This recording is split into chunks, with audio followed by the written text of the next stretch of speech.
Shabbat Shalom. It's almost Yom Kippur. We're just 3 days away. And tomorrow is Shabbos Shuva, the Shabbos that comes in between Rosh Hashanah and Yom Kippur.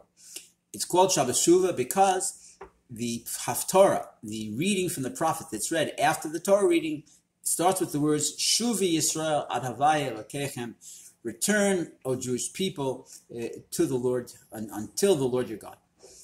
Rabbi Shmelka of Nikolsburg was one of the greatest students of the Maggid of Mezritch of Berg. Mezritch was the main student of Baal Shem Tov.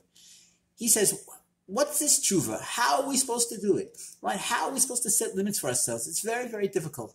And he says, to understand that, we can understand from an analogy. There was a man, and he had to deliver a large package to another town, the nearby town. He puts the package on his back, and he starts walking, and the sun is beating on his head, and the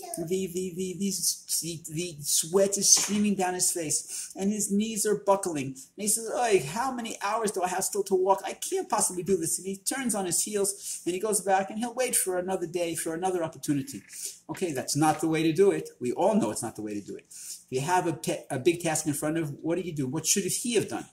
He sees a tree a half a mile down the road. He says, you know what, my goal, I'm going to get to that tree. I'm going to get to the shade of that tree. And he walks for that half a mile. And then from the tree, he sees the rock another mile away. I'm going to go for that rock, and I'm going to get up to sit on it and breathe in the fresh air. And that's how he goes.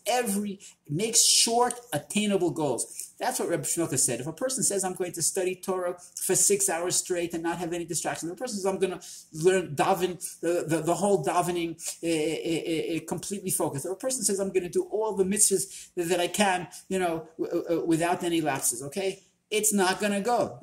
When a person says, I'm going to learn for 15 minutes completely focused, and then take a deep breath and reset myself again. When a person says, I'm going to daven, one part of the davening, right, and understand every word and really put my heart into it. But when a person says, I'm going to do one mitzvah completely, right, and in every detail, okay, that's a person that's going to achieve his goals. That's what the pasuk means. Shuva Hashem, return, O Israel, until, make attainable goals. And that way we'll come into Yom Kippur happy and fulfilled, knowing that we're in the right place with our God.